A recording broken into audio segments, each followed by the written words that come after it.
রাজ্যে এসআইআর প্রক্রিয়া ঘিরে চলমান বিতর্কের মধ্যেই একাধিক গুরুত্বপূর্ণ সিদ্ধান্তের কথা জানালো সিইও মনোজ আগরওয়াল।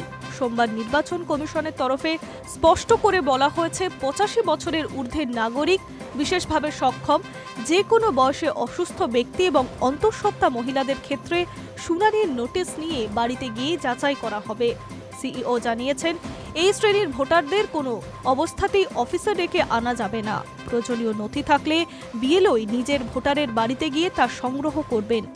সোমবার কেন্দ্রীয় রোল অবজারভার সি মুরুগান আক্রান্ত হয়েছেন।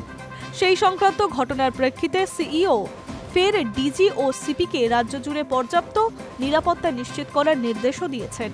জেলা শাসকদের মধ্যে রাজ্য পুলিশকে নিরাপত্তার ব্যবস্থা করতে বলা হয়েছে। প্রয়োজনে পরিস্থিতি বিবেচনা করে কেন্দ্রীয় বাহিনী চাওয়ার আবেদনও করতে পারে রাজ্য, এমনটাই জানানো হয়েছে।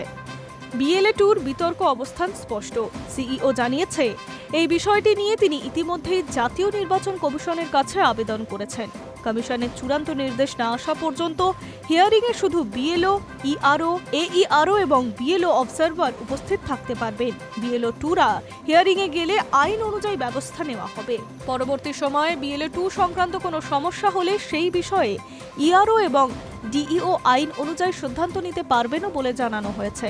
বাইরে থাকা ভোটারদের জন্য বিকল্প পথ প্রসঙ্গে সিইও বলেন, বহু ভোটার পড়াশোনা বা চাকরির কারণে বাইরের রাজ্যে থাকেন। তাঁরা যদি শুনানিতে হাজির হতে না পারেন তবে ফর্ম 6 এর মাধ্যমে আবেদন করার সুযোগ রয়েছে।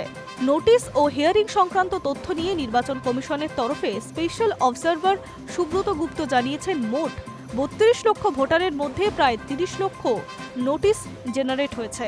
এখনো পর্যন্ত 14 লক্ষ ভোটারের হাতে নোটিশ পৌঁছেছে।